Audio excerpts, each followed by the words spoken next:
Here's how you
Alright. Look at that.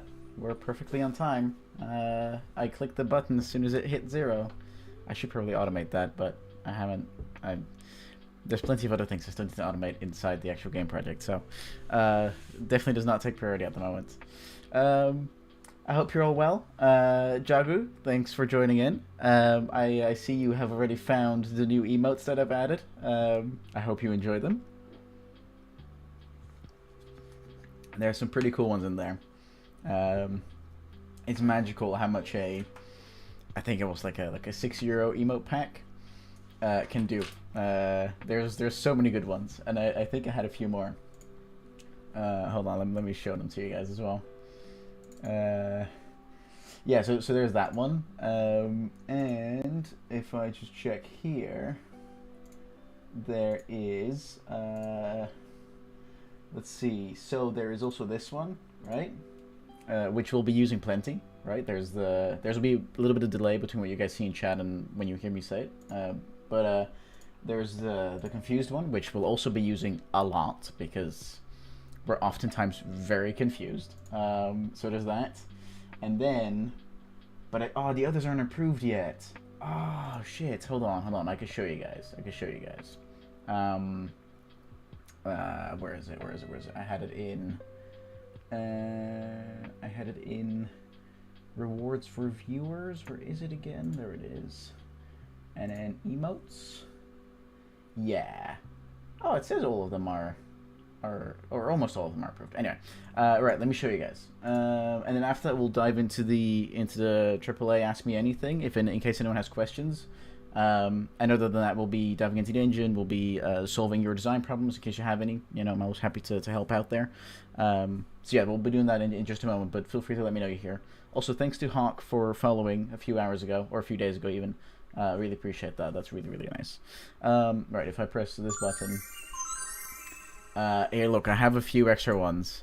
So I had the SpongeBob Caveman, which is not yet approved. They're still looking into it. I have the Dirty Code one, which again we have a lot of that. Then I have a different This Is Fine, which is just like a fire emote. I have Yep, I just love the face. And then we have Feeling Good, which I loved the face. And then for level 2, we have the confused dev emote, and for level 3, we have the good game dev emote, which can't wait to use that one more. It's gonna be lovely. It's gonna be really, really cool. And beyond that, there were some other ones we also had, which I just need to pull up here. So this is done by Catty Tunes. I'd highly recommend it in case you're looking for emotes, which I know is not exactly my target audience, but you know, in case anyone is looking for emotes, this is the place. But these are all the other ones that are basically here, which yeah, there's some really, really cool stuff in there. But yeah, so there's that. Let me go back to this mode. So yeah, I hope everyone's doing okay. I decided to do an extra stream tonight because I felt like it. I felt like it'd be a good way to relax and a good way to build on what we were doing last time. Because I have done some thinking, and with that thinking also came some new designs and things. So I have some ideas on what I want to do with the time trial mode. I also already did some implementation, like for example the momentum mechanic is in now. So I'll show that to you guys in a few minutes. Which should be very good. Well, I say very good. It's very initial implementation state, right? So it functions. It does what it's supposed to. I don't have a technical design for it at all, but I decided to first prototype and then like my technical design after that, which is totally the right order. So there's that, and then I prototyped some new little speed up and slow down mechanics. But there's one particular part which we still have to crack, which is about how to give the player a good sense of different paths they can try. Because maybe mazes aren't the best way to do it because we're really focused on forward movement. So maybe mazes aren't the best way to do it. I don't know. Something we need to look into. Alright, so what I'm going to do is I'm going to switch to this screen. Ta-da! And then what I'm going to do, because as you can see now at the top of the screen, it says current activity and then whatever the activity is. But what I can extra do, which I won't show right now, I can change whatever the current activity is by just changing a text file, which is really nice. But yeah, that's something that we can pick up later when we actually switch what we're doing. Oh shit, oh, I clicked away the wrong tab. Cool. So I'm just opening up my creator dashboard again to make sure I can adjust the stream title, because it's the wrong title at the moment.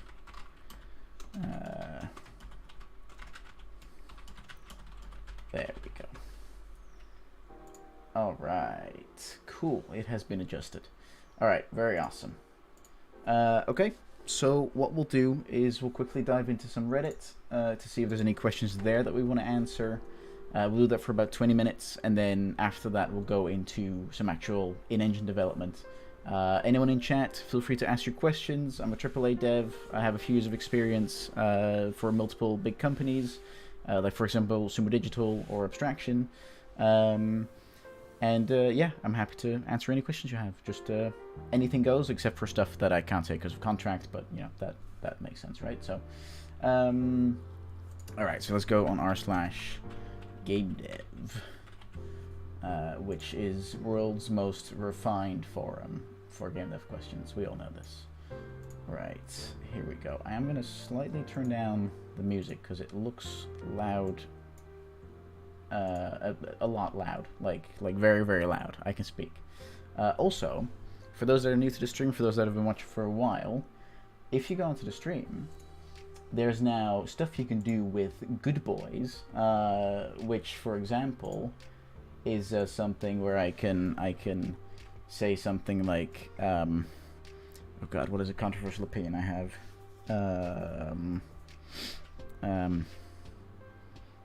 Oh god, I have so many, but I can't think of any right now. Anyway, oh yeah, I have one. This is not an actual opinion of mine, but it doesn't matter. I can highlight my message, right, by using those bits, or I can tell me to hydrate, right, which I've got a nice big drinking cup for. I can tell me to not curse for... Oh, maybe I should have added a time to that one, so that's just 5 minutes instead of forever. Because I definitely won't be able to do forever. 5 minutes, maybe. Then there's yeah, so I can say like, oh, I'm not allowed to say the word potato for the next 5 minutes, right? You could do that if you wanted to, but then make it something hard like blueprint or it's a bug or something of the kind. Then there's singing mode, which I hope no one ever uses because you don't want to hear me sing. And then the most expensive one, which is 5 minutes without glasses. Now, my glasses aren't exactly super strong. Like, I can still see quite a bit, even though the text on the screen is blurry, and I'm already having a headache. So that's why I made that one quite a bit more expensive. So that if people do that one, then at least it'll be worth it, right? That's kind of the idea. But anyway, so we are looking at r/gamedev. And we're going to specifically... Hey, Nervous Hair. I've one follower, super excited to get to it. Hell yeah. Okay, alright. Well, congratulations on the follower. That is super, super awesome. Are you streaming for your game, or are you streaming for something else? And thanks for the follow. I really appreciate that. I hope you have a great day. If you're streaming for like game development you're doing, I'd love to hear more about it.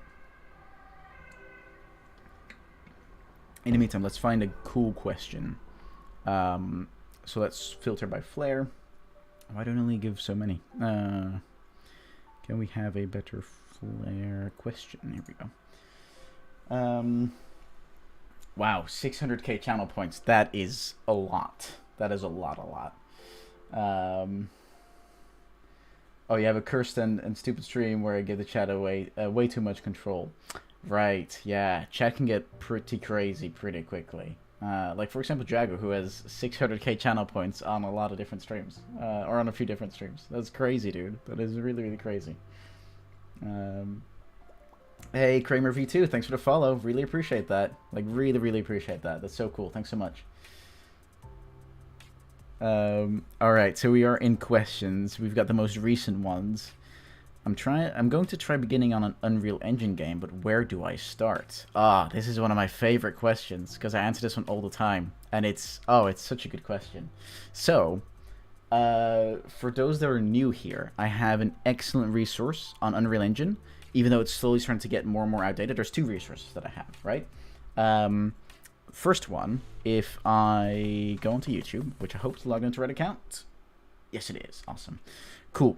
So, I have a subscription. This is the only subscription I have on this account for a YouTuber by the name of Matthew Pillai. I hope I said that right. I have no idea. And he has a playlist called Let's Create Season 1 and Season 2.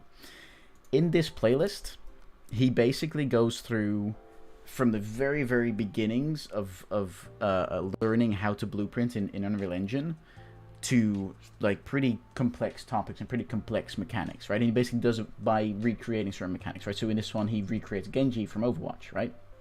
Or he recreates Superhot. Or let's have a look, something else. A Titanfall 2 wall running, right?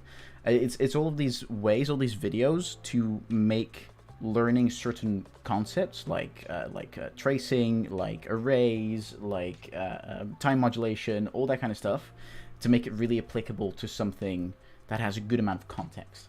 right? So I'd highly recommend, if you're looking to learn how to use Unreal Engine, and these are made in Unreal Engine 4, so if you're using 5, there is still a lot of overlap, but it's not, you know, one-on-one anymore. But if you're looking to learn Unreal Engine, this is by like 1,000% the course. Well, it's not even a course; it's just a free YouTube series that I would just recommend, and in all cases, right? So we'll include this one. Throughout all questions I answer, these two are my go-to recommendations for learning how to use Unreal Engine. Right, so the first one is this. The second one is oh god, learning platform. I keep forgetting the URL to it. This one. I think it's this one. Is it this one? Yes, explore games contents.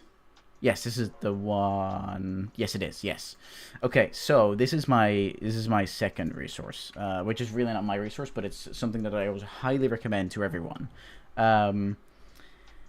Which is basically just a learning platform made by Unreal, where they have an absolute ton of tutorials and series from Epic Games themselves, but also a lot of tutorials from really experienced developers, right?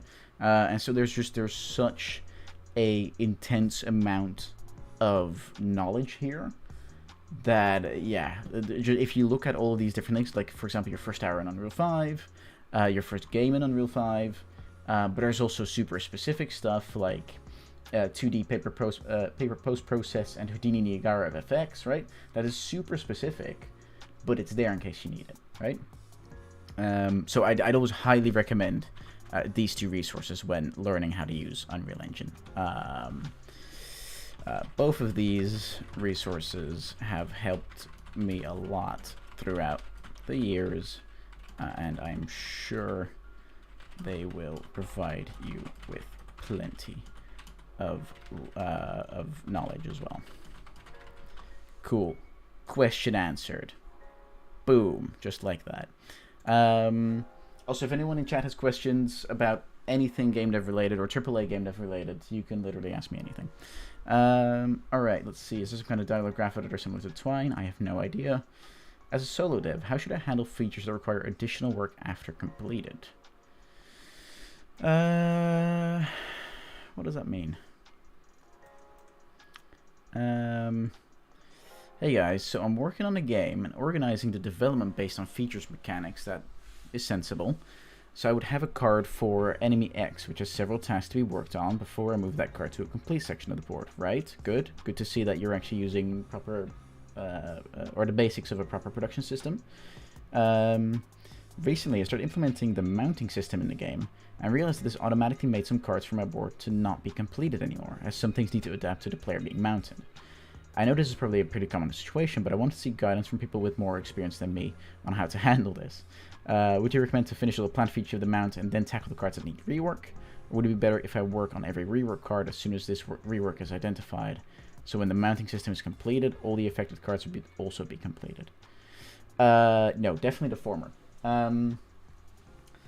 Let's see. Jago said, I have found that intermediate or advanced level stores very hard to find. Any tips on how to find some more advanced content? Yes. Well, no. I don't specifically have any good tips on that because you're right, it is hard to find. However, this is a little specific. But if you're looking specifically for good information on material and shader programming, a guy by the name of Ben Cloward is totally recommended. I believe he is a technical artist for, I want to say BioWare. I'm not entirely sure if it's BioWare though.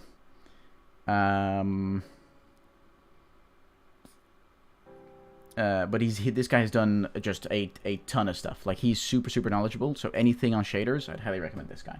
But beyond that, a lot of the more advanced content is found not necessarily in video tutorials, but more in forum posts that are specific to the problems that you're facing. That is generally speaking what I find there. Yeah, this guy is super cool. I should subscribe to him on this channel, on this account as well, so I have him as an easy link. But yeah, he's got so much stuff, and he goes through the basics of a lot of things as well. Like, and he has his old HLSL tutorials that he brought out on DVD back then, right? We're talking like 15 years ago, maybe even more.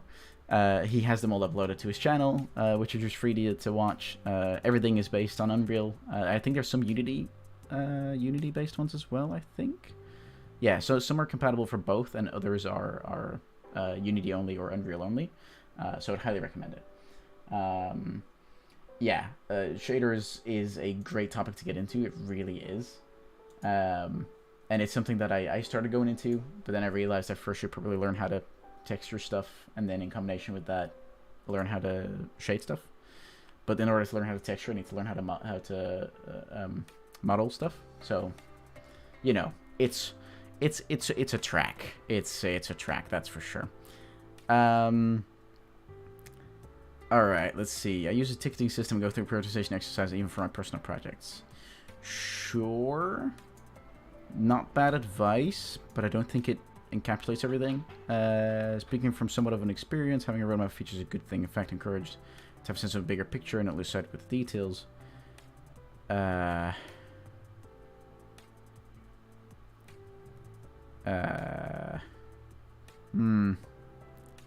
I'm missing a few things here. So basically, what this guy's facing two things. One is a risk, the other is reality. So the reality that he's facing is that when you stack certain features into your game, unbeknownst to yourself, you will find that there is a lot of stuff you don't know about, right? So to explain this concept a little bit, I don't think... I'll show up Notepad. So, and I think... Here we go. Stuff you don't know. Right? And then there's stuff you don't know. Right? So, oh yeah, okay, leave it big. So, the stuff that I don't know is stuff about shaders, post-processing, multiplayer code, advanced 3D modeling topics, 3D modeling, 2D sprite creation. I don't know much about those things, but I know that. I'm aware that I don't know these things, right? For stuff in the category that I don't know, well, if I could give examples for this category, then the statement would become untrue, right? These are things that you have no idea they exist. You've never encountered these things. You don't have any memories of it. You don't know that you don't know about them. But these things are going to happen when you start working on certain mechanics. And that's what this guy says, right? He says, I finished something, then I started implementing a different feature, mounting, I believe he calls as an example. And then he realizes that the first thing he finished needs extra work because of his new feature, right? So that's what I'm talking about. More specifically, what would I suggest? I would suggest that, in my personal experience, I've always found it better to finish the feature you're working on, right? And then, based on that, you need to do the rework in the places where you identify that it's needed, right? I've often said that I know too little to ask anything. Well, interesting point. But then you could reframe it and say, okay,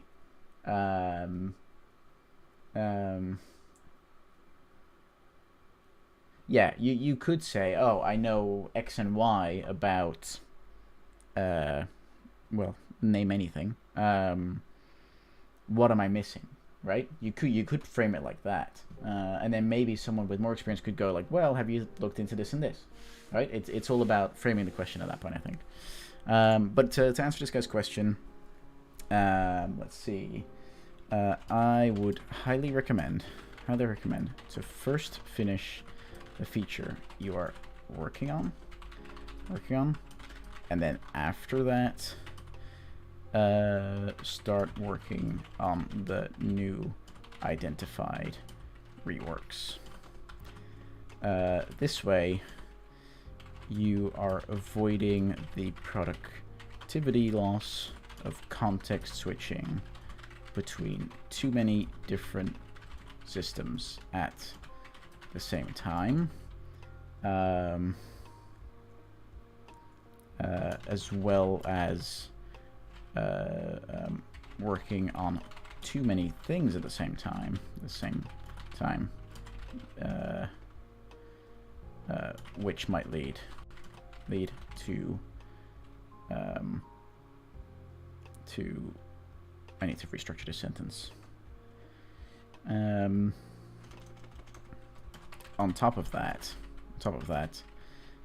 this way you also avoid working on too many things at the same time, causing you to feel like you are not progressing. That is also good job on using a tracking board.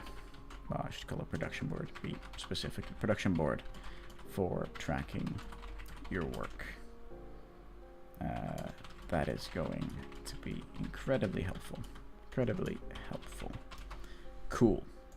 When facing a new concept of technology, it is difficult to approach it with questions before learning at least a bit about it. True, definitely true. You're absolutely right.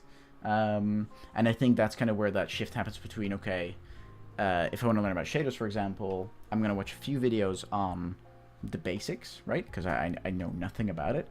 Then after I've watched those few videos, and it really depends per series how many videos that is, after that, I will... usually what happens during those videos, I'll think, I wonder if I can turn this around and apply it in a different way for what I need. And then through testing that and learning more about it and then Googling why things are going wrong, that's generally how you then evolve your knowledge into more advanced tiers. At least in my opinion. That's generally speaking how my learning progress goes, right? All right, let's do one more question. If anyone in chat has questions, just shoot them at me. All right, let's see. Should I continue? Oh boy. By you, I have a nose. All right. TLDR at the end. Don't mind if I do. Decided to make a top-down zombie game focusing on survival and realism in a cartoonish way, huh? Had idea to add autonomous NPC and group behavior for immersive random stories. Started designing and then found Project Zomboid after a few weeks of work and discovered they were releasing NPC update with same concept. Ooh. That does the ouchie. God. There's a lot to unpack here. And I think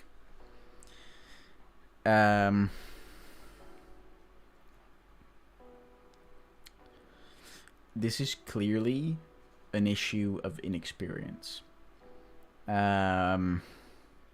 Because let's be completely honest, I highly doubt that this guy's project even resembles for about 50% in terms of game design with Project Zomboid, right?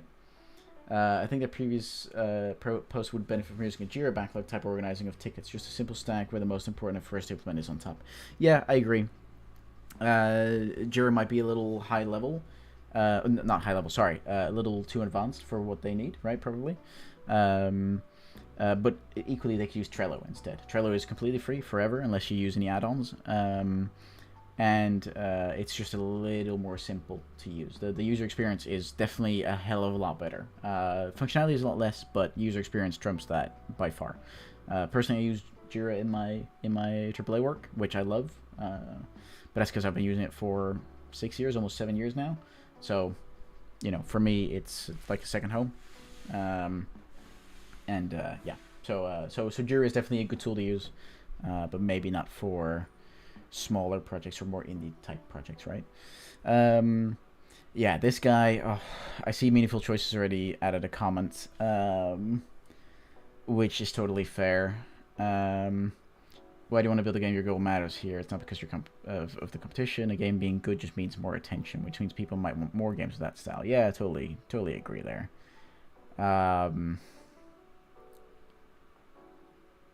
Yeah. Yeah, this guy encapsulates quite a lot of it. I don't think it's necessarily worth for us to answer this one. I will upvote it to take it away from that 0. But yeah, just keep at it. Your first 20 games are going to suck like nothing else. That's just the truth. That is just true. Which in my case, I'm on game 15, 16 maybe, of like my personal projects. Which means this one's going to suck as well, and that's okay. If it doesn't suck, then that's even cooler. But if it does, no biggie. Yeah, it's a long good write, and you know, like I said, this is an issue of inexperience. I love the whole story section. This screams inexperience, and that's okay, right? That's not a bad thing. It's not a negative trait. It just means that there's a lot to learn, and that should be very exciting. So I hope it is. Anyway, I hope it is for this guy. Which means we'll do a different question. Let's see. I don't know too much about frameworks, so I'm going to skip that one.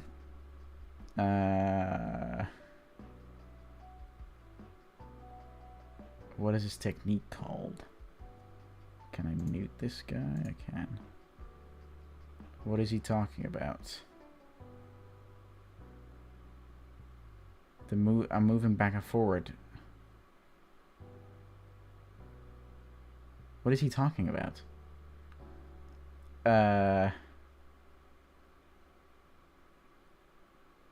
Is he talking about the moving it forward? This is like trying to read a bug report. I'm not a gamer, but I'm curious to know what this technique is called. Moving backwards and forwards. Is he talking about the loading in the background? Because I don't see it actively happening.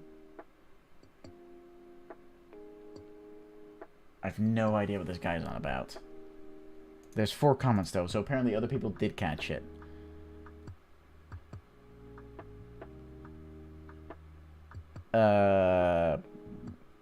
But there's no loading happening in the background, is there? Am I just stupid?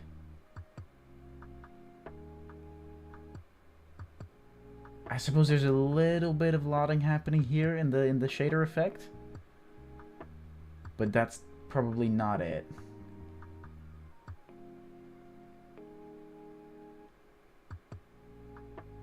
Oh, there's maybe something there happening there with the barrel. Jesus. Okay. Alright. Good spot. Yeah. It's loading. Cool. Next one. Excellent. What would be the budget for this game? Yes. One of my favorite questions. Let's go. Hello. In addition to being a layman on the subject of game development, I'm a layman on Reddit. That's why I'm writing on a gringo subreddit. Huh? Okay. But I wanted to know your vision and the little that appears in the following trailer. How much do you think a game like this would cost with 15 professionals? There are many critics saying that this game is not worth it, what it received in the Brazilian Kickstarter. What things go into a game's budget besides the pros? By way of comparison, the game received support of 46 million Brazilian something liras? Brazilian currency, which is between $250,000 and $1 million US. Okay, here we go. Let's see. Okay, so we have... Oh, I think I've seen this game, to be fair.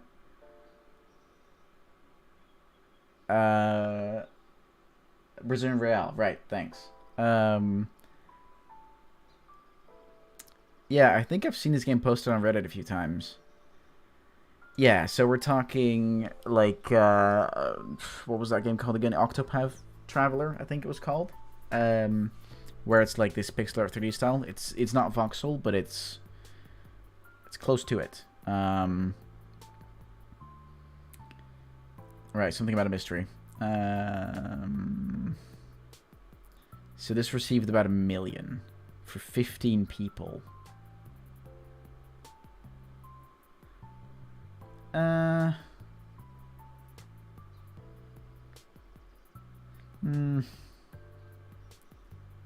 that's nice. That's cool. Yeah, so I think that's fine. I don't think that's like too much. I definitely wouldn't say that it's not worth it, because you can see that this is polished as all hell, right? You can see that that's going on. You might not like the art style, and you might, ooh, nice.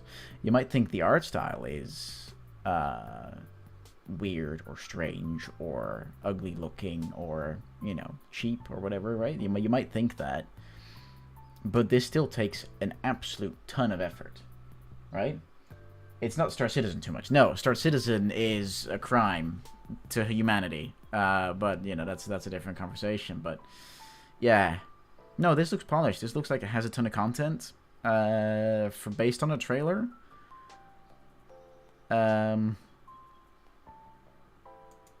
Yeah, 15 people, right? 15 people. That's a lot of people. If we dive into the calculator, right, and we say 1 million, right? Let's go on the large end, and we divide that by 15. That is 66.6k per person, right? In total, that they can like divide up, right? If we say they took 2 years to make this, which I have no idea if that's the case, but let's assume, right? That means there's only 33k per person left, right? Assuming that everyone earns the exact same amount, which definitely won't be the case, but let's assume, right? We're making a lot of assumptions here, so it's what we do best. That is not a lot of money. Perhaps in Brazilian real that is a lot of money. I don't know. Maybe it is. I have no idea what things cost. Yeah, maybe if they're all based in Brazil. But I know that 33k here in the Netherlands is like a little over the average wage. Just in general, right? It's a little over for a whole year of work. So maybe for them that is a lot of money. Could very well be the case. But either way, I don't think that's unreasonable. I just don't think, like, in American terms, of course, this is way too little, right? Because the Americans are crazy and they're paying like 100k for like a meteor artist, right? Because for some reason, yeah, I mean, with the lack of healthcare, you might need that kind of money in the US. But so do I think it's too much? No, not at all. I think this is perfectly. Yeah, I think this is perfectly fine. Yeah, not a question we're gonna spend any more time on.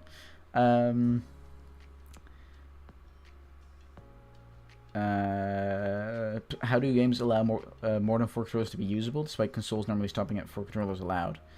They don't. So, in the case of Nintendo Switch, I believe you can have 8 players if everyone is just using one Joy-Con, right? Because every Joy-Con has the same functions as the next one. It's just that in case of more complex games, you might use both Joy-Cons instead. But, yeah, no, generally speaking, they find ways around it. Like, per console it might be 4, but there's still a lot to do there in order to make it more, right? So it could definitely be possible. Advice and guidance. Ooh, let's see what kind of advice and guidance they need. So I just want to ask if there's somebody who became pro game development, created their own projects without any paid course, with only free resources on YouTube by watching tutorials of other YouTubers. So then please could you tell me some playlists that can teach me to create some projects to be master at Unity and create my very own first game. I can't tell you about Unity because I don't use it and I don't think I ever will. But I can tell you that this, let's see, this first 2.5 worth of sentences, is obviously a slight at all of the hordes of indie game dev YouTubers who I'm just gonna say it, who made some good-looking assets, showed some of it, never really showed a demo. People liked the look of those assets, and let's all remember, the look of something does not equal how good it is. Cyberpunk being an excellent example, amongst many, many, many, many more games. Who then got a lot of subscribers because gamers have no idea what it takes to make a good game, so they're just like, that looks pretty, I'm going to subscribe to that, right? That is just simply the case. And then who thought to themselves, whoa, this YouTube thing, that's pretty profitable, and I'm getting money right now, not in like 3 years when my game is done. So they'll just slowly delay out their game, add more features, add team members, you know, and just keep churning out content, and just start with shit like, oh, which engine to use in 2022, and those kinds of videos, and how to become a professional game dev, even though, and I'm sorry to say it, most of them are not, like, far from it. I'm gonna make a very dramatic Netflix-style mini docu-series in the future about this exact problem, because there are so many illegitimate, well, maybe illegitimate is not the right word, but there are so many YouTubers on this topic that hardly know what they're talking about, let alone that the advice they give off is actually useful, and usually a lot more damaging towards indie developers, like incredibly damaging. Yeah,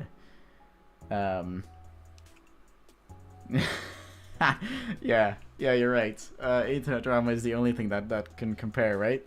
Yeah, no, I've, since starting these streams, obviously YouTube has caught on, the algorithm caught on, and was like, I'm gonna recommend all kinds of indie YouTubers now. And most of them are just really bad.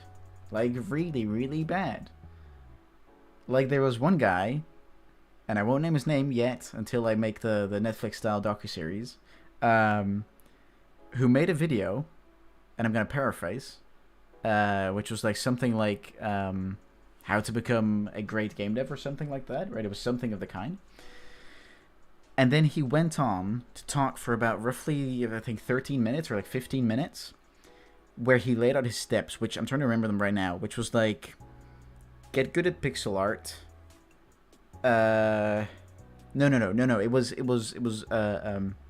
download or buy a pixel art program, learn how to make good pixel art, improve on your pixel art, sell pixel art assets to other people, and then it was like make a course or something. Yeah, make a course on how to sell, or how to make good pixel art. And then the very last step was sell your game to a publisher. And whilst I was watching, I mean, besides the brain damage that I incurred watching that video,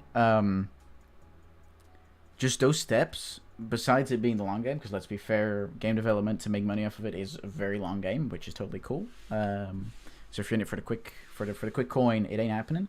But besides that fact, none of that has anything to do with how... Oh, that was it! I will still paraphrase, but it was not how to become a great game dev, it was how to make money as a game dev, right? That was it. That was where I was like, oh yeah, okay, that's fucking strange. And so none of those steps actually allow you to make money with game dev, right?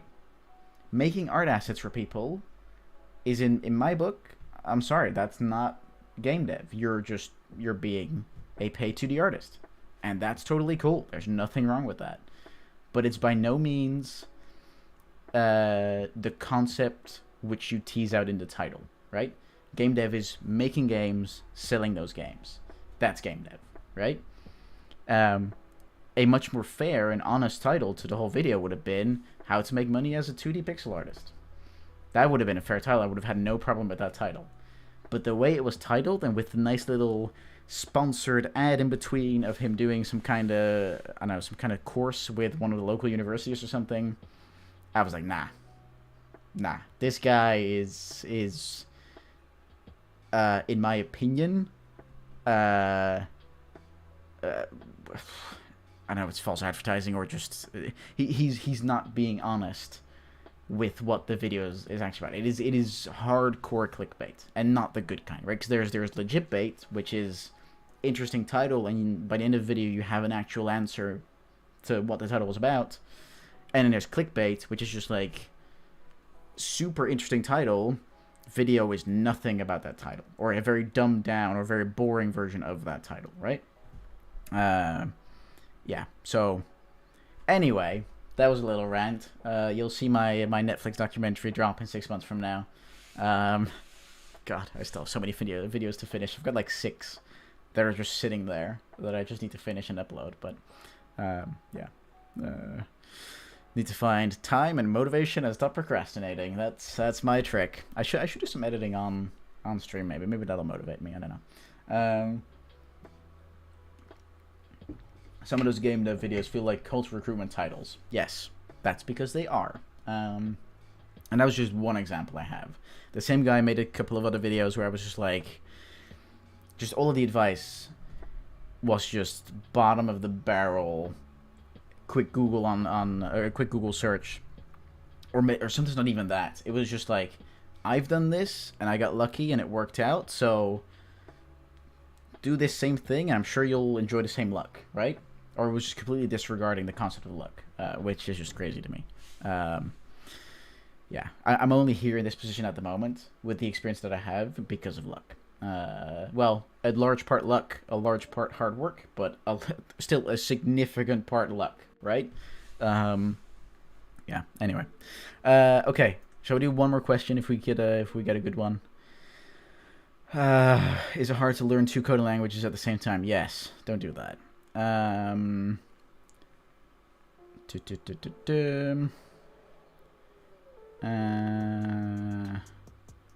Game dates.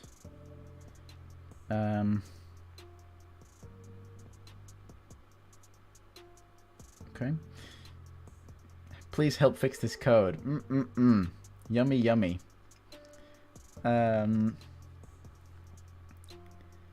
Let's see. Steam banned my game without any reason. Yeah, I read about this. Yeah, looks like the guy got screwed. I hope he gets the support he needs.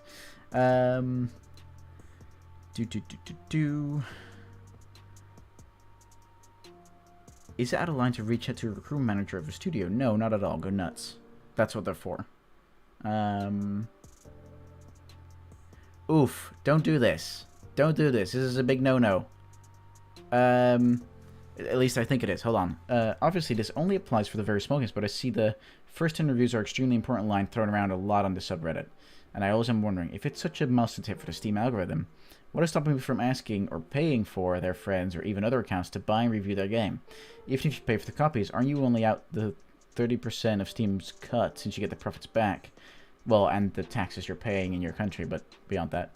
For a $5 game, you'd only be out $15. This always seemed like a relatively cheap cost of entry to me, so I was wondering if there was a reason it was never recommended or talked about. I did try to Google this question, but I couldn't find any conversation about the topic.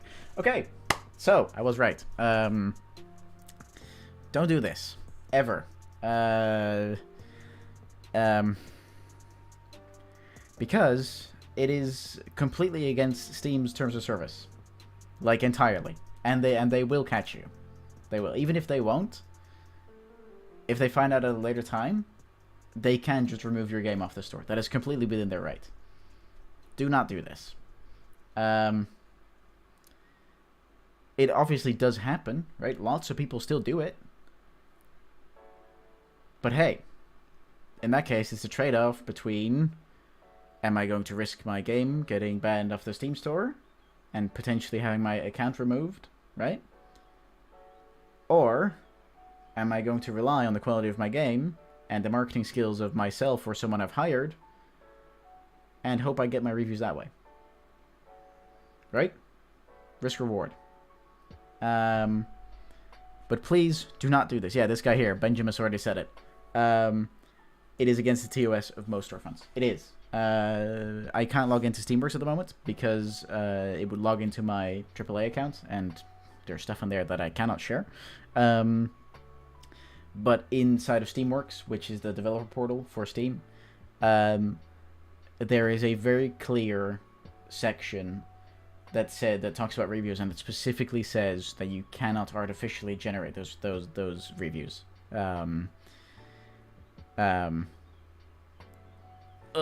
Oh no, this is such a bad response. You just learned that algorithms can be played, and everyone who's successful is playing them in some way. Go get yours, my man. Oof. Oh man. Oh man. No. Not everyone who's successful. Everyone who's grifting. Everyone who's hustling. They're doing this. Don't do this. Believe in your own game. Make your game good enough that it gets those reviews on its own, right? Spend time learning how to market stuff, and that doesn't mean going onto 6 different marketing channels and just pushing endless self-promotion shit. It's very different for game dev, and I'll make a video about it later. But please, do not risk your game getting banned off of Steam. Don't do that. Ever. It's just... yeah. It's just not worth it. It's just not worth it. Right? Because also, an extra thing that I just thought of, even if it does work out, you know that those first 10 reviews, even though they're glowing reviews and they're oh, I really recommend this game, you know they're not real reviews, right? So let's say you add those 10, and then the day after that you get 1 extra, maybe, and then a week after that you get 2 more. What's that going to do for your own self-esteem, right? It shouldn't affect it too much, let's be honest, but if your game itself isn't good enough, or your images on Steam, right? What I'm talking about specifically, and I can easily show this.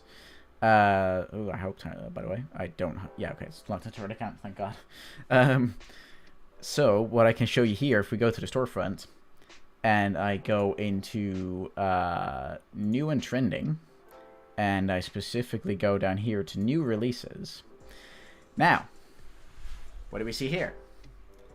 A ton of completely unclickable thumbnails. Like, come on. If your game is not being bought or not being downloaded, or you're not getting the reviews you like to see, probably 90% of the time, 95% of the time, it's because your marketing materials, which is your thumbnail, but also your initial pictures that we're seeing there, it looks boring, or it looks ugly, or it's not readable, or whatever the reason might be. That is 9 out of 10 times the reason why your game isn't selling, right? And if your game is selling, but the refund rate is really high, it means your game is bad. Yeah, can we get 50 per site? No, we can't. Yeah, so these are just the ones released in like the last hour or so. Out of these, I think Maelstrom looks pretty okay. Moon Train looks pretty okay. Fire Squad looks pretty good. And that's basically it. Noctum maybe. Noctum looks okay. The pictures are pretty bad. Fire Squad has pretty good pictures. Looks pretty hectic. I like that. Moon Train looks really nice. Looks really pretty. Right? That's really good. And then Maelstrom... okay, Maelstrom has really nice cover art, but not very good looking in-game art. So that's a maybe. Pact. Also, like, really bad preview images there. Why are we seeing an up-close image of these buildings? It makes no sense. You need to show gameplay. You need to show things that entice people to click your game. Even if I look into popular new releases... let's see. Oh, this is a pretty shitty category, actually, because there's a lot of... yeah, there is a lot of high-quality things in here, so that's maybe not fair. But yeah, so... yeah, if you're worried about those first 10 reviews, make sure your actual cover art is good. I am going to downvote this because this is really terrible advice. Um,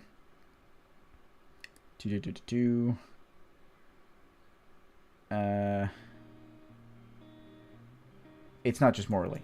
Yeah. It's relatively cheap to be an ass. Excellent. Excellent. That gets an upvote from me. Oh, God. Yeah, it does happen, but it doesn't mean that you should take part in it. I'm sorry. It's just, yeah. It's just how I feel about it. Alright, so...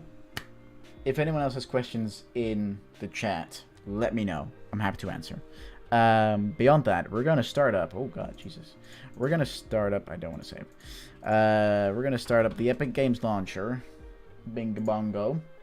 I'm going to change the stream title into Working on a Whole New Game Mode. Actually, no. I'm going to make it something else. Game Mode. Prototyping. There we go.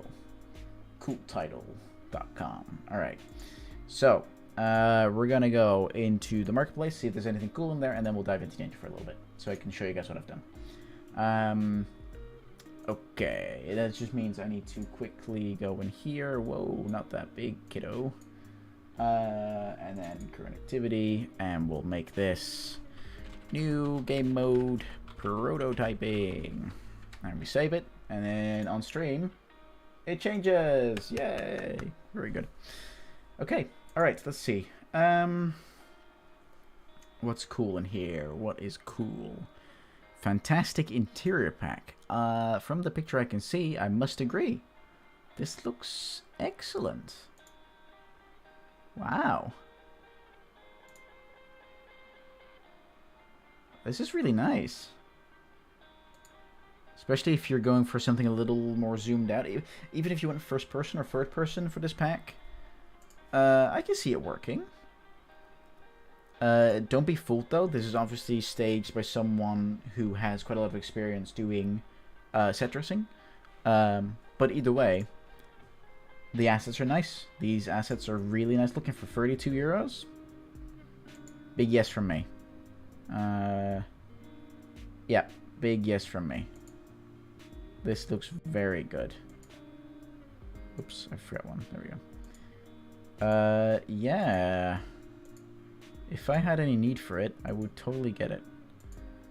Man, this looks excellent. I'm going to like it, because even if it wasn't on sale for 46, I'd still get this. This looks really great value. I like it. Looks nice. Yeah. Oh, nice. It even has modular architecture. That's really, really good. Oh, it even has effects and everything. Ooh, damn. Me likey. Okay, alright. Very cool. What else? There was a post-process hand-draw outline. So what does it actually do?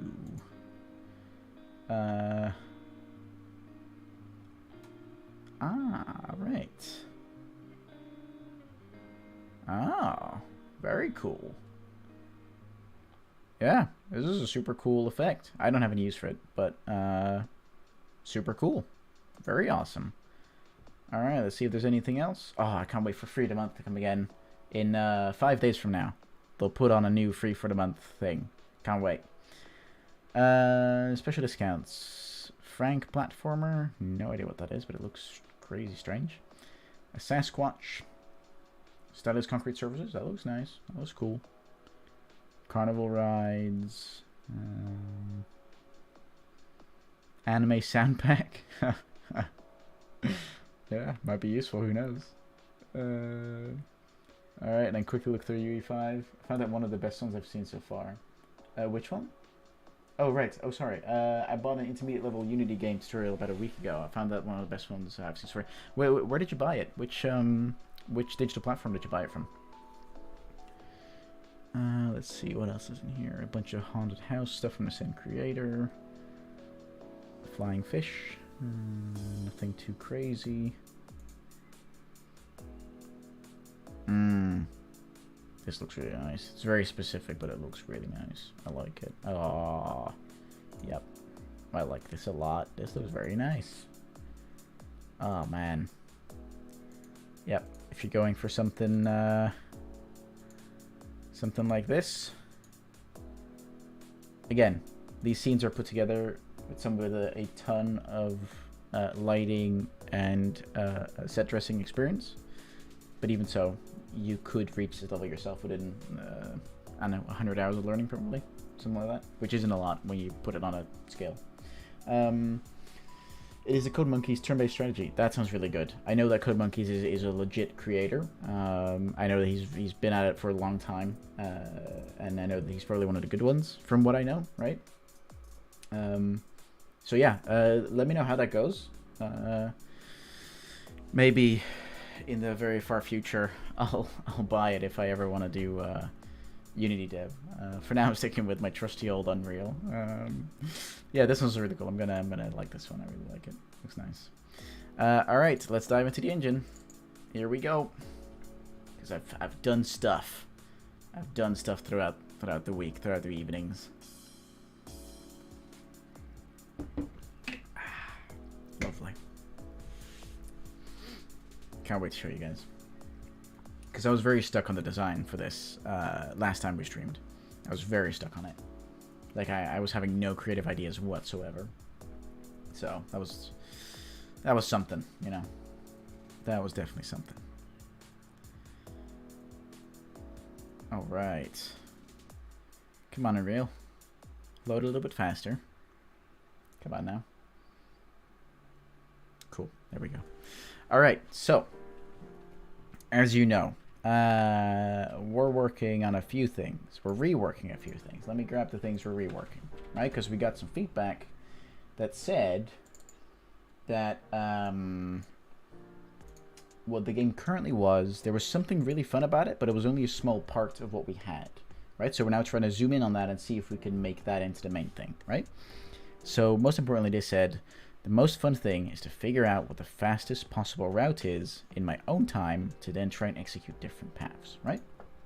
So, we decided a few things, and I need to actually add that here.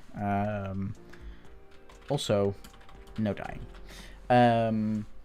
We decided that, okay, let's focus on just that. So the players don't die anymore. It is purely up to themselves whether they're going to be fast enough using path 1, 2, or 3, right? But specifically, what I wrote down after the stream was have multiple different paths in the level that show a different combination of the same traps to try and slow the player down. The focus would be on the player retaining full momentum by jumping at the right time and avoiding the traps that slow them down. Potentially, the player could smash through traps and obstacles if they have enough momentum, right? That's kind of the theory I was building around, okay? So based on that, I have been busy doing some things, and I'll show you what I've been doing. Here we go. All right, so as you see, there's already some stuff here, right? There's already some stuff, and I'll show you guys some cool things in a second. So if I hit play now, you can see there's a nice progress bar on the left-hand side of the screen. The rest still remains the same because I haven't done anything with it. But as you can see, as soon as we cross our line of where the counter starts, we can see on the left there's a value building up, right? Which is our momentum multiplier, right? Which basically takes our max walking speed and multiplies it by the number on screen to increase the speed at which we're going, right? And so there is Speedy McZoom pads that make you go faster, right? That increase the amount of momentum you have. And every time you significantly increase momentum, look at what the camera does. You might be able to capture it. The camera zooms out a little bit, just a little bit, to increase a little bit of view of the level, right? Because the faster you go, if the camera doesn't increase the view you have, you're going to have less and less time to respond to challenges, which you don't want, right? You want to give the player the same amount of time. So it increases the field of view by about, I think, 1 or 2 points, I think. But then the question becomes, okay, what if I hit this thing? First off, it's gonna actually slow me down because I'm hitting into it. And 2, it'll also... oh, I see the code is a little broken. But, let me just see, because it deducts, I think, 2.5. Sorry, not 2.5. Yeah, it now resets the whole thing. I'll fix that. It's a bug. I'll fix it. But basically what it does, it also sets the field of view in a very weird way. Let me just write that down. Where's my... Here it is. Change list. Change list. It's not 31. It's the 1st of July, 2022. Right? So the first thing we'll do, fix FOV reset. Right? That's something we need to do. And fix momentum deduction. Momentum deduction. Here we go. Alright. Okay. It's fine. It's fine. Don't worry about it. Don't worry about it. Everything's functioning properly. Let me quickly restart the game. So, if I just do only through speed pads, right? Then we can see that slowly our momentum is increasing. The view of our camera is increasing. And we're going faster and faster and faster until ultimately we reach the end. Now the point is that the player can't reach the end or can't fill up their entire momentum meter by just passively letting it fill up. They need to hit some of the speed pads, they need to do some of the jumps correctly in order to fully fill it up and be as fast as they can be, right? Now if we just go back, actually if I just restart it, I'll show you what happens when we don't hit any of the speed things. Which I believe there's none on the left side. Yeah. So if we just keep going and I do a few dashes, so just to get there a little faster. So if we were not to hit any of the jumps or any of the speed pads, we'd have roughly 1.2 speed multiplier, which is, you know, enough to get something just around 20 seconds. But if we really want to be as fast as possible, we have to hit all the speed pads, dash in between a few, you know. We have to start combining certain mechanics in order to get to the end faster, right? That's kind of the idea. Right? Because then you get the, you know, 16 seconds, right? That's much better. That's much better. And that's still not with a full momentum bar, right? So that's kind of the idea now. That's the stuff we've worked on. That's the stuff I've done throughout the evenings this week. But now the question remains, right? There is still a design question here. How are we going to introduce the different paths? Because that I don't know. Because I think 3 lanes is not enough to introduce different paths that the player can take. I just don't think it's enough. I don't think... well, more importantly, I don't think it's apparent enough that there are different paths at that point. So I think that's an issue. I really do think so. But then the real problem is, okay, how do we fix that? Well, that's the real question. And that I also don't know yet.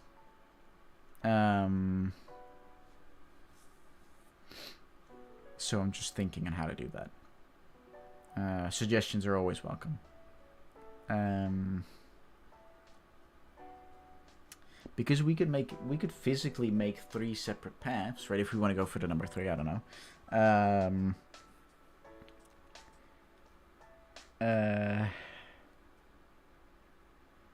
But then it's a question of, okay, let me just grab world's most sophisticated program, Paint.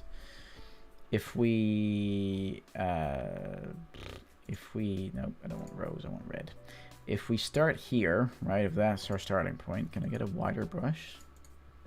Yep, 8 pixels. Yeah, if we start there, right, and then we have is it then path number 1, path number 2 in blue, and path number 3 in green, right? Is that the idea?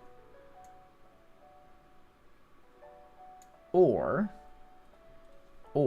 do we say there's actually moments, there's chances of changing path, right? Where like, oh, you could go off here to there, and with green you could go off here to there. Yeah, it's the wrong color, but it's fine. Or from here to there, or, you know, I don't want to exactly make something super exact, but or like that. You know, there's multiple chances of going different ways. Or maybe, just maybe, there's even a way to make an entire skip where if you time it just right, you can make pretty big jumps, right? What's the level approach? What is the path approach? What are we doing? That is the question.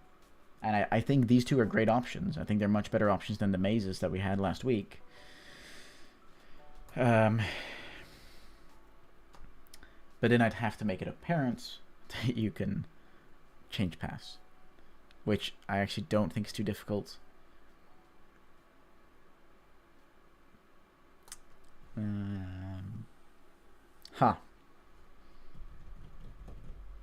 Ha ha ha. What do we do? Jug, do you have a specific preference?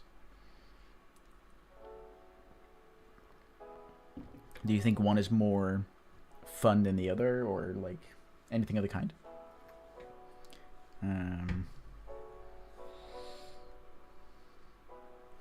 Because this approach would significantly increase the memory aspect, right? Yeah, it's difficult to judge, yeah. Yeah, we might have to test both. Which I guess isn't too bad, because we're first building the 3 paths anyway. And then it's just a matter of, okay, A/B testing, whee! Yeah, I know. I did just get a good idea, though. We could, hear me out on this. We could, oops, there we go. Also, did you know there was a zoom and the zoom in, zoom out functionality whilst holding the camera in Unreal? If I press C or Z, I can zoom in and out whilst holding the editor camera. And then when I let go of the editor camera, it just resets. So if I'm super zoomed in, because I'm trying to spot something in the distance, and I let go, it just automatically resets. It's pretty good. It's pretty cool. I never knew. I've used Unreal for 6 years. I never knew. But what we could do is, just to make it simple, bonk, and then I just gotta,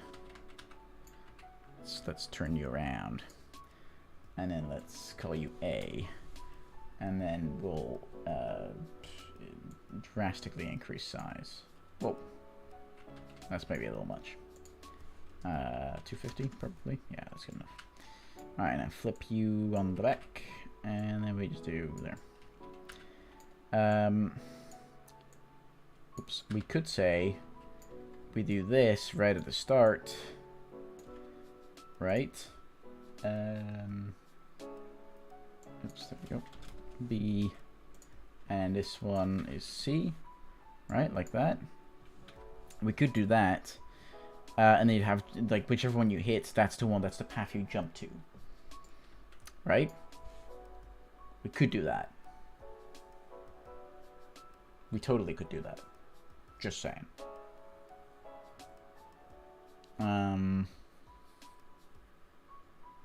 That might be a good way to introduce the different paths, right? To always make sure that people know there are different paths, rather than, you know, assuming that they somehow find out anyway. And maybe there's more subtle ways to do this, but we could do it like this, right? Give people an idea of which path is faster. Path A, B, or C. Allow them to name the paths rather than left, middle, right. And we could change it, right? We could say, oh, in this world it's A, B, C, in the next world it's 1, 2, 3, and in the one after that it's red, blue, and green. I don't know. We could do something like that. Yeah, I have a feeling this might be the way to go for now, for the testing anyway. I feel like this might be the way to go. Because now it's also a bit of strategy of like, okay, I gotta test all the different paths, and then I gotta think to myself, okay, which path is faster, right?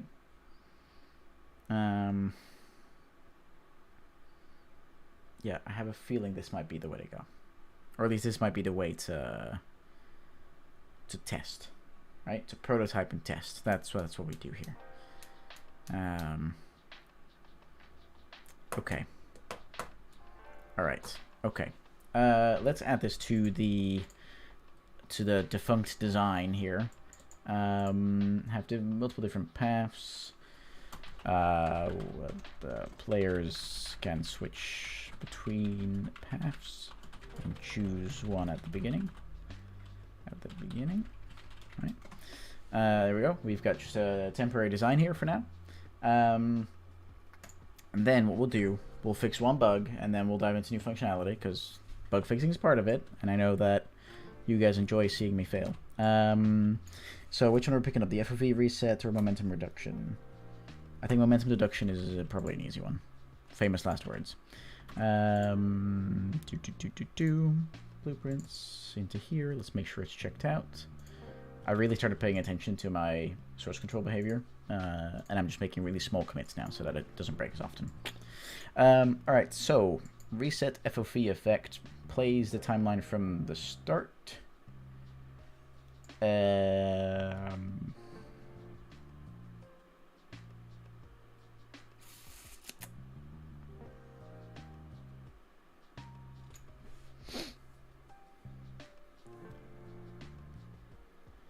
And it plays it from our new field of view back towards our original field of view, which I know is 90. I know it's 90.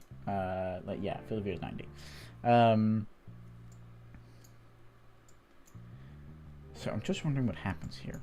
Let's put it on a print string, and let's check what this value is returning when we reset. So we're going to hit this speed bump a few times, right? Really increase the FOV we have. Okay, and then we're going to hit it. Whoa, why is it starting at... More importantly, why is it setting it back to 106.5?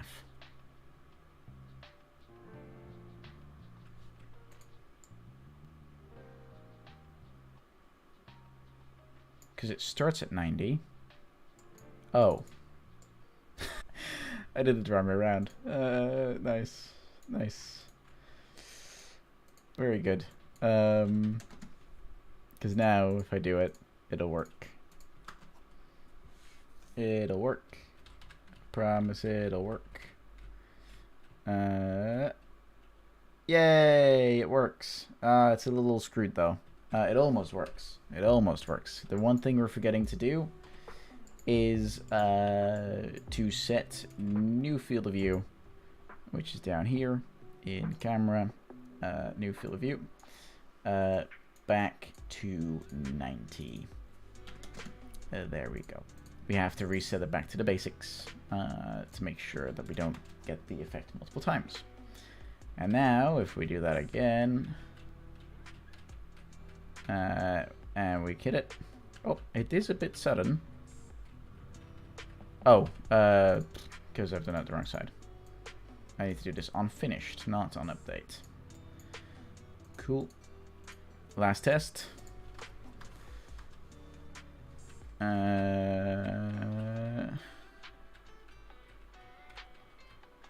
Here we go. And that won't happen again. Yeah. It is slicing through our body, I think. Can I... Oh shit, can I... I think I can Alt-Tab out of it though. Yep. There we go. Is it going through our body? Oh no, it just looks like it is. Okay, cool. Alright, bug fixed. Which is actually the FOV reset. I thought we were doing the other one, but it was the FOV reset, so there you go. Which means I can save it. I can comment this out. Reset field of view to its original default when the timeline finishes. Cool. Okay. So we've saved it, and we will check it in. Fix the FOV reset. How should I describe this? Reset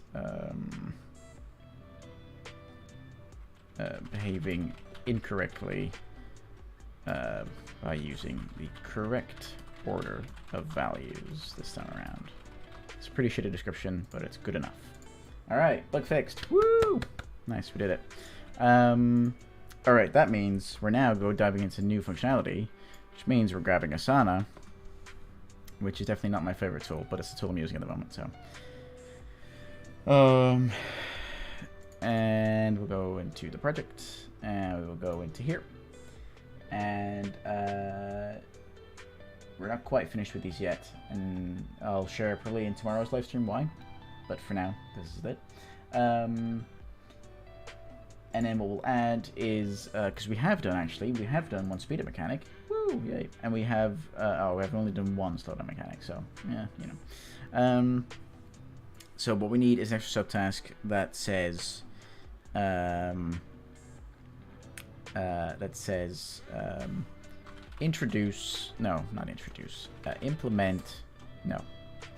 allow the player to switch to different paths throughout the level. There we go. Alright. Cool. That's the task. That's the idea. So players should be allowed to switch paths. Okay. That means this is the first blueprint, I believe. Yes, it is. Awesome. So everything from Cube Grass Single 47 reminds me of Hitman 47. Is basically a blueprint. Here we go. Alright, have I got that right? Yes, I do. Which means we can copy them to... Oh, the engine does not like that. It is hanging. It's hanging. Will it crash? Oh, it didn't crash. Woo! Very cool. It's still not a big fan though, like, at all. Okay, cool. It survived. Very good. There we go. Let's make sure I put this back to 50. Is that right? Yes, it is. Cool.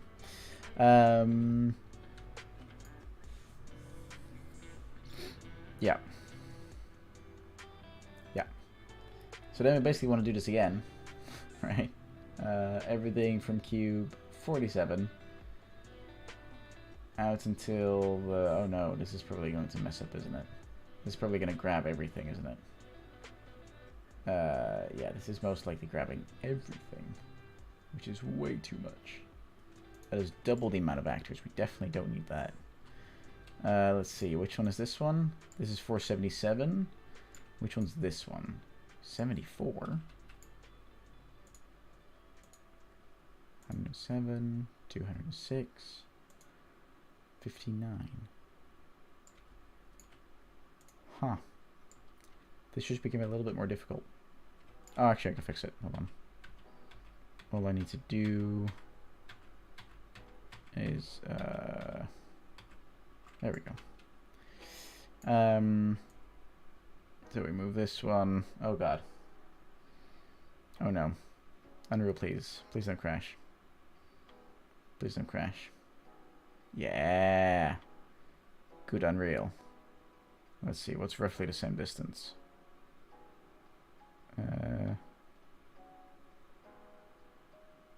Yeah, roughly that. It's roughly okay. Alright, so we have our 3 different paths. Oops. Right? Now, what we gotta do, just to make sure we make this a little easier on ourselves, everything from Cubegrass Single to Cubegrass 47. Oh no, apparently not 47. Everything up to 45. That also includes the ones back there, though. Ah, shit. Let's see which ones those are. Which ones are you guys? 42, 45, 44, 43, 40, 41.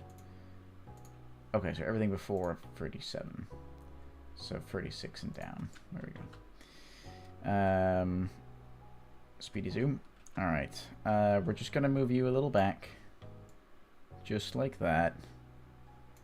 And then we're just going to take, oops, that blueprint and those letters. Plus this blueprint, please. Come on.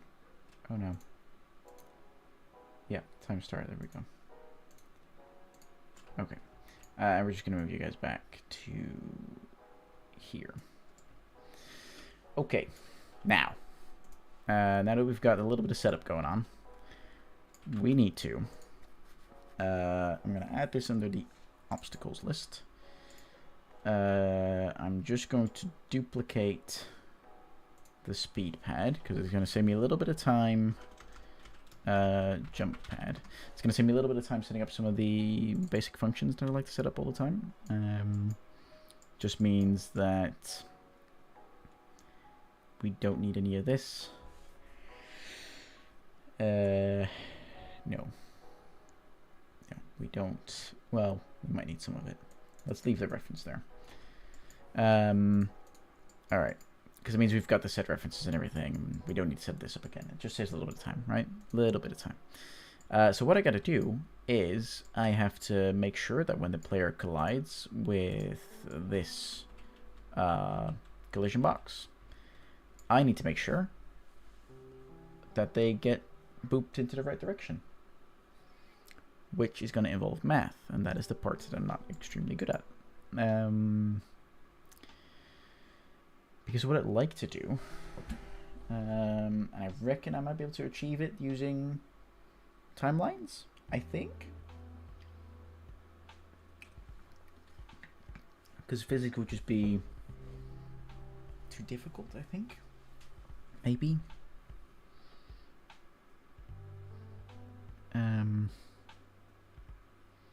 So there's two ways that I'm thinking. Either... No, that's too difficult. No, I wouldn't be able to figure that out. Or at least not from right now, not from the top of my head. Whereas timelines, I could do. That's basically just a lerp. And that might be easy. It's consistent. Yeah, so at force you could do that, and I can do that here as well. However, it is not consistent enough, I think, for what I'd like to do. Even though it'll apply the same kind of force every single time, and I could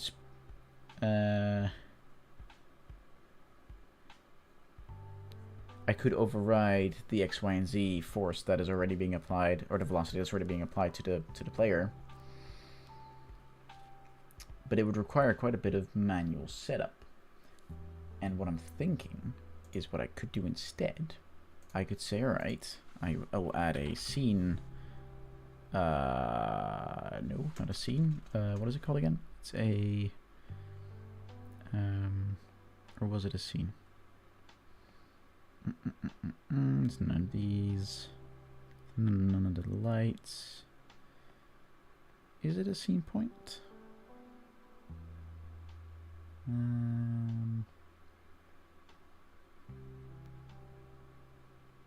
Huh, yeah it is. Okay, they just renamed it.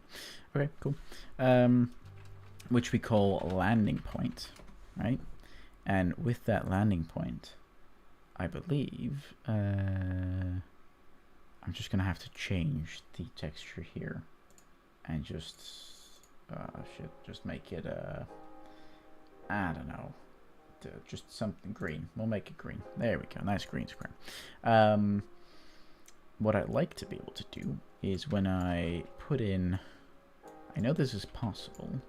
When I put this in, just like that, I would like to grab the landing point, and then I'd like to change, yes, I'd like to change where that is. So what I could then do is, to my landing point, I add an arrow, right? Which we just point up. Also, I should make landing points part of. There we go. So what happens then? Oh shit, I should put it to visible in game.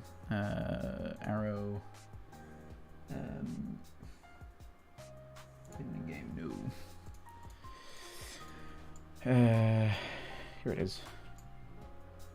So let's, because I know you can apply. Oh shit, I need to. Yeah. Arrow. There we go.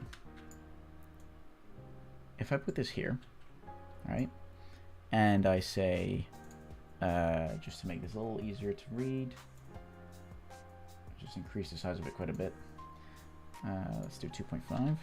So in the scene we can always see it. And I should turn this on again, I think, because I believe. Oh no, okay, that does make that happen. Okay, alright. Cool. There we go. So what I'd like to do then is I'd like to say, this might be a little tricky to tweak. Player jump arc is what I'd like to say. Has the... Oh yeah, the audio is definitely lessened on my side, but whatever, it's fine. So we play that from start, and we then say, all right, set world location of the capsule components. Oh, no. Set location. Yep, there we go. And then what we do in here, we split this into 3 separates. Then we add a track for a vector track. And we say, okay, jumping arc coords, right? And then we say, okay, let's lock our X and our Y, because we won't need those, because we'll be able to get those from the landing point, from the jump pad, right? And instead, what we need is from our Z, we want to say something like,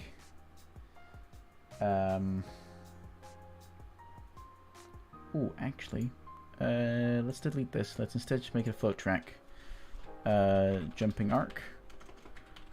And then we'll add a curve here at time point 0 at value 0. 5 seconds, maybe a little too much. 4 seconds, let's try that. Then all the way at the end, we have it at 4 seconds, also at 0 value, and then in the middle we have a value of 1, and we make sure that all of these keys are user-generated curves, so that they're nice and curvy, right? We want to make sure that this one is aimed up a little bit, so it doesn't need any startup time. Same with the landing, right? You want to do a little bit of that. This might look really bad. Who knows? We'll find out. And then what I'd like to do is say, so specifically for the Z, I'll need to lerp it. Lerp. To which this is the alpha. And then I just have to...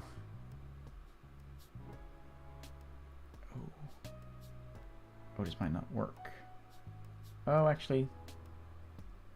Yeah, this might work. This probably will work.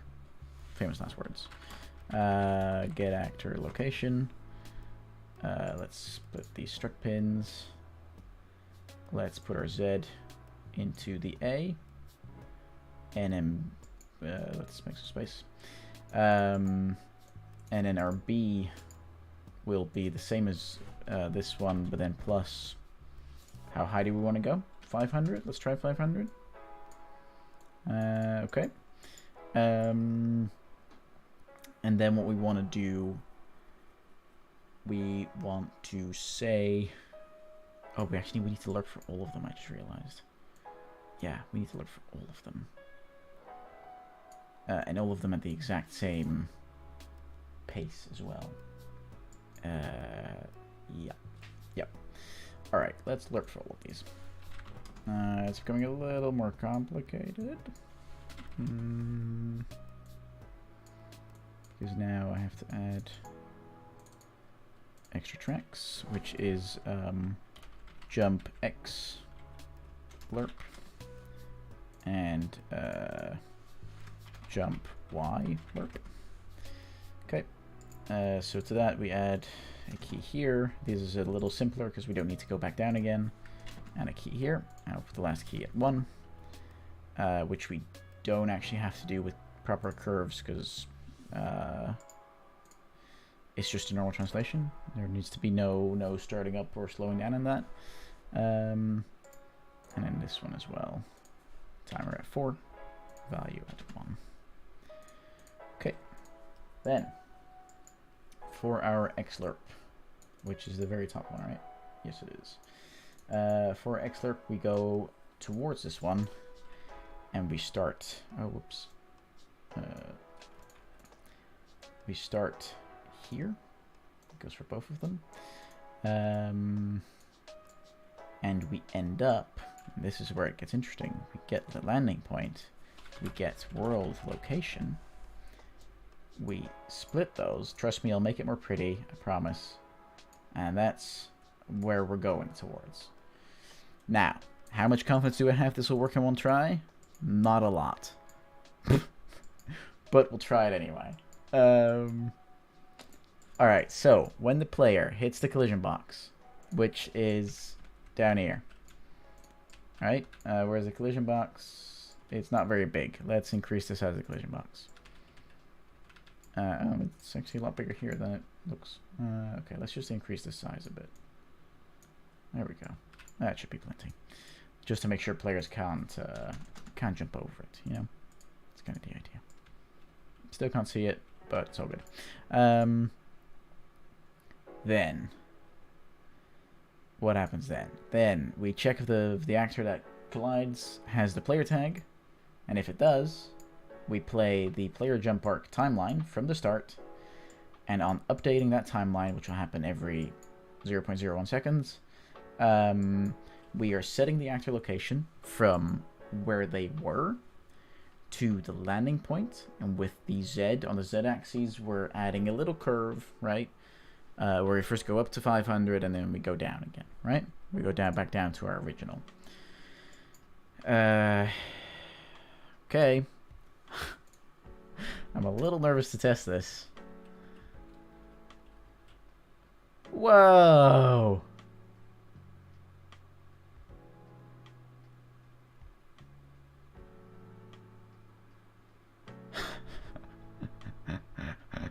I think I know why. I think I already know why. I had the same problem not too long ago. I'm just seeing if we're landing in the right place. That's really what I'm looking for here. Are we going to land in the right place?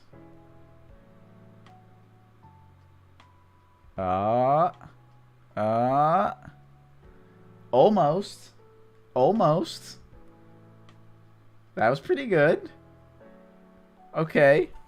Alright. So really what you want to do instead of doing this, because now it adds 500 every tick, or every 0.01 seconds, which is not right.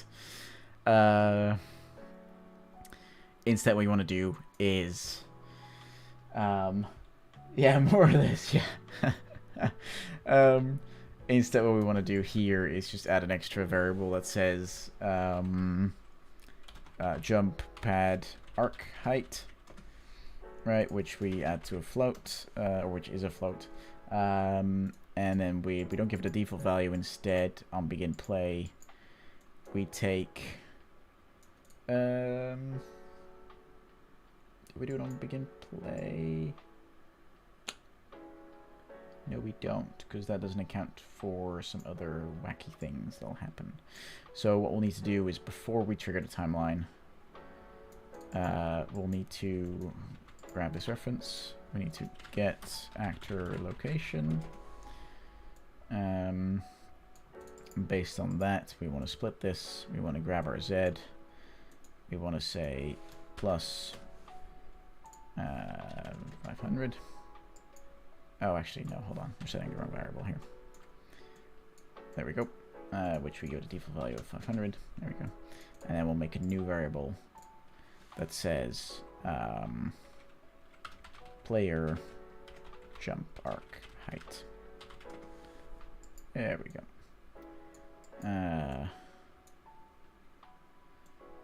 I might have to name these a little better, but this will do. And then we're saying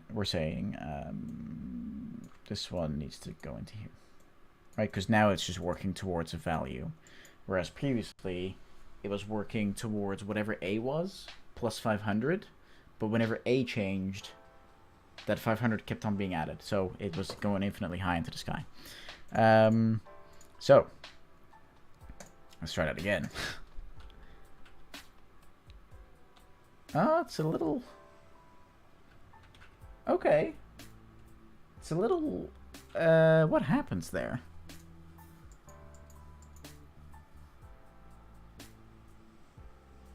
What happens there?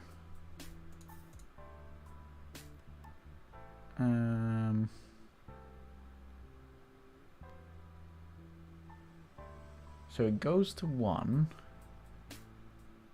Then it goes down again to what it was.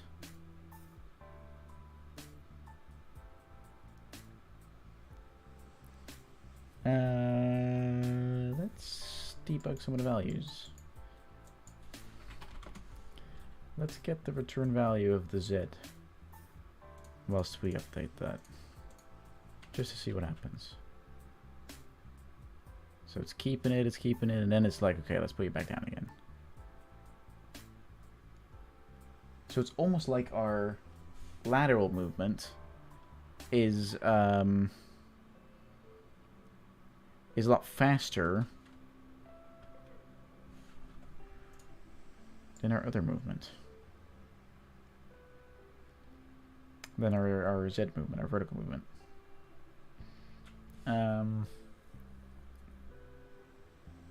Huh. Let me have a think.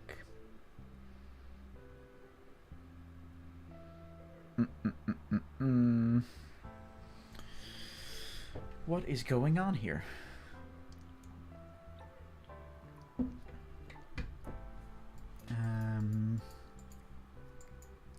Because it does it right, it just holds it in the wrong place for a while. Because if I shorten this significantly, right, by about 1, roughly, it's not exactly correct, but it's roughly, right? There we go. We can increase these curves a little bit more to be a little more dramatic, right?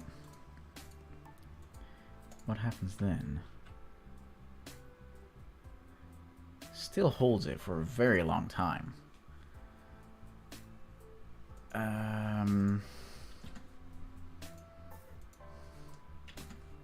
Whoa, it's a little crazy. I kind of need to see it being debugged at the same time, to be honest. And I'll also show you guys. I found a way to do it. Here we go. So now we should be able to, if I press this and I go in here, I might have to select it. Yep. Jump pad.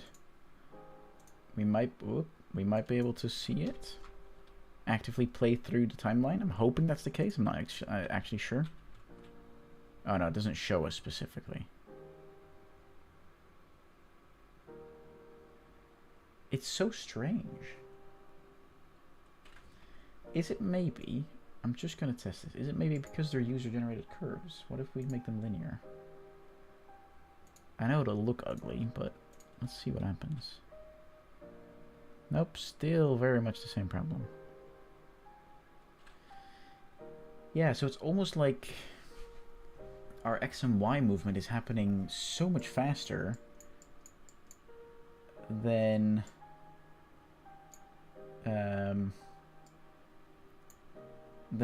the Z movement, right?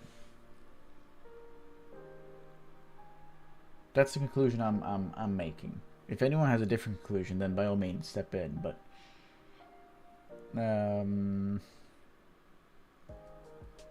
that is a little confusing. Perfect time to use my new emote! Yay! Oh. have a think. Yeah, this is totally fine.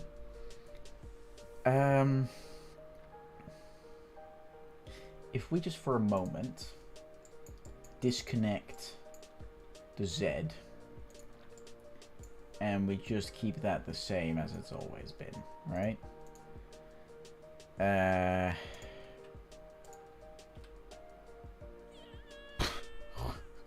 Christ.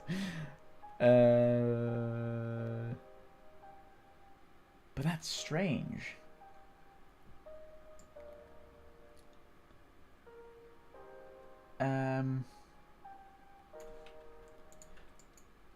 That is super duper strange. Now, I don't think this will solve it, but what if we reduce the jump pad height a little bit? This won't resolve the issue that I'm having where it's hanging at the end. Look, it's building up, and then it builds back down again. But it builds back down very late. Let's try it again. Because look, we can see it in the print string. We can see it building up, and it's built up, and then it goes down.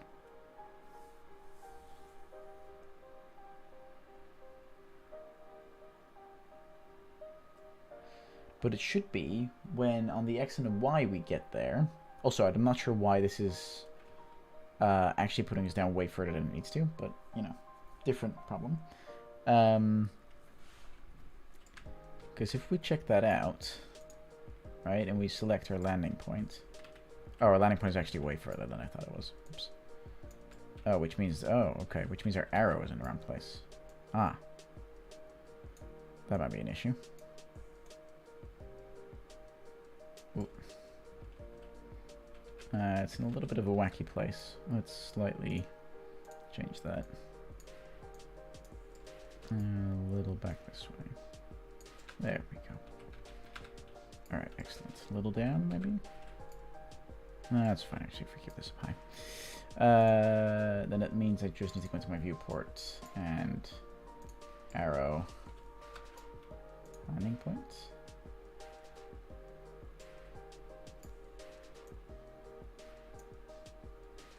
Arrow back down again. Yeah, I have no idea why the arrow is so far away from the landing point there. That is strange. What is the exact? 2150? Oh. Yeah, this should be 0 on all of them. There we go. Okay. That resolves that slight issue, but yeah, it's so quick to go across the gap, but it's so slow to actually make the jump happen. And I'm wondering why. I have no idea why. That makes no sense to me. Because if I reduce this significantly by about half,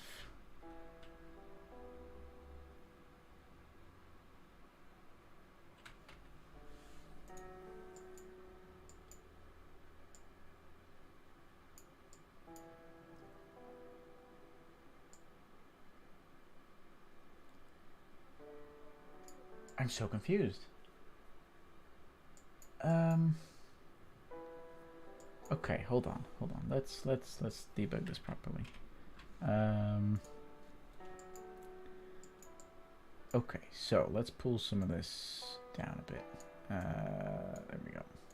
Let's pull this down. So what we're doing, we are, Jesus, we are on every update. We are changing the location of a player actor on the X, Y, and Z. On the X and Y, we're changing it from where it is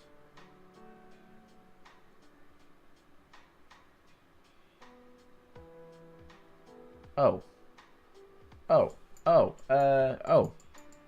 Yes, I think I know what it is. Yes. Haha. We're working with changing values here. It's the same problem as with the jump. So when we establish, okay. So when we establish the location of where we need to go to, we start moving there. But because we're getting the live value of the X and Y position of our actor, this also goes up. But a lerp always works between 0 and 1. So if our 0 point is going up, and our alpha is also going up, it needs to stay ahead of the 0 point, right? Because it's progressing. But we keep moving the goalpost, so to say. That's why it's so much faster on the X and the Y. That's it. Whoa. We figured it out, guys. We've done it. We've solved... not world hunger. We've solved a very basic math problem. So what we need to do is we just need to promote this to a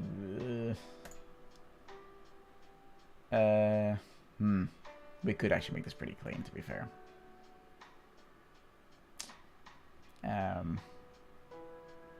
Yeah, let's make it clean. Let's make it happen. Right? Let's do it. Player start location. We make this a vector. My name's Victor. And we split it. And we simply just do this, basically. That's basically what we do.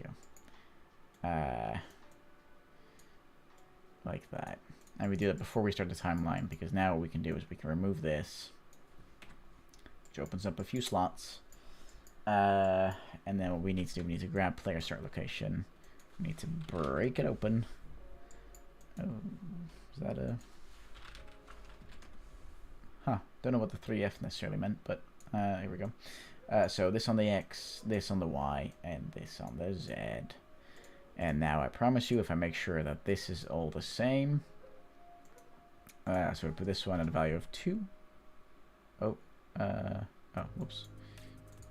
Put this one at a value of 4. This one at a value of 2. I compile. I put it back in here. I make this go back to full screen. Might be useful. And then...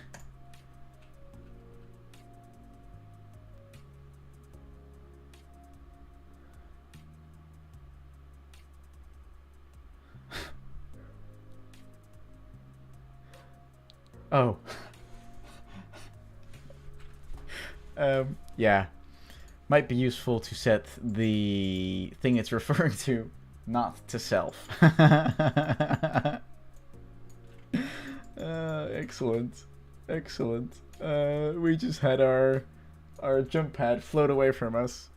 Very good. I was so baffled for a moment. I was like, what the hell? Whoa, look at us go. Look at that speed. Okay, so we need 100% more speed. And we need these to be user generated again. Whoa, why are they so wacky? Like that, and like so. Actually, we can make them a little more extreme. Like that, and like that. Kinda, more or less. And then, yeah, we need it to be so much faster. We need it to be like a second at most, right? I think that's what we need. 1. But we need it to be even more extreme, like that. Same for this one, like that. Yeah. So let's make the timeline a second.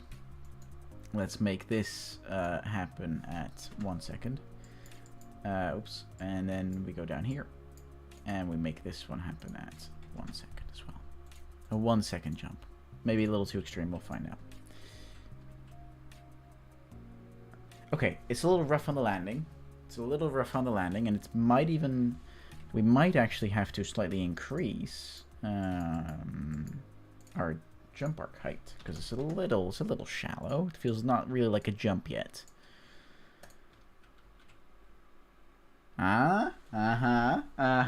Okay. Okay.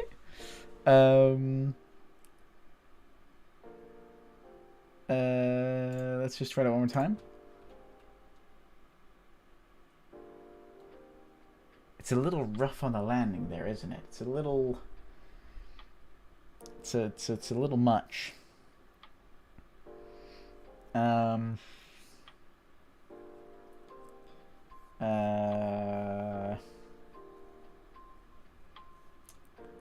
Yeah. It's a little rough on the landing there, but it's functional. It is in fact functional. We could apply a ton of polish to this, mostly camera effects and some really nice curve work for the landing there. But we're not going to do that because it's a prototype and it is functional. So we have added jump pads. Jump pad. I'm just adding it to my list. Added jump pads. Woohoo! That's a really cool. It's a really cool piece of progress.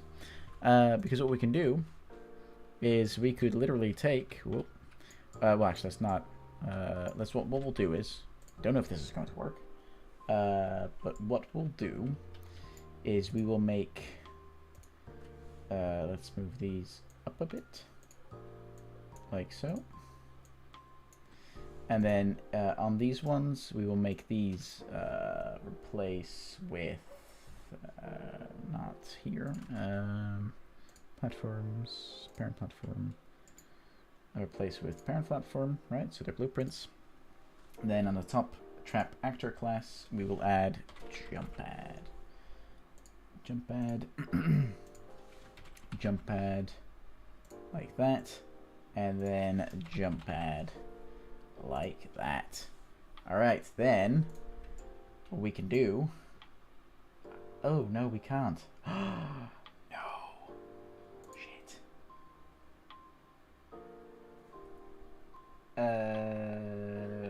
Okay, so we can't do it that way. That's okay. That's totally fine. Let's double check that I didn't get any important texts. Nope. Cool. Okay, so we can't actually do it like this, because it'd be an inherited thing, and the blueprint doesn't know yet that it's inheriting that, so you can only do it at runtime, which we don't want to do. So let's also make sure these are no longer that, and then instead we'll just hand place these jump pads. Should be okay, it'll be fine. It'll be fine until I find a better way to do it. There we go. And we'll just add a few more. And then we'll go into each of them, we'll take our landing point, and we will literally place it like so. Same goes for this one. Take our landing point, place it there. It's a rough placement, right? And then the last one we'll place it there. And now if we save this, and we click play, and we go there, that works.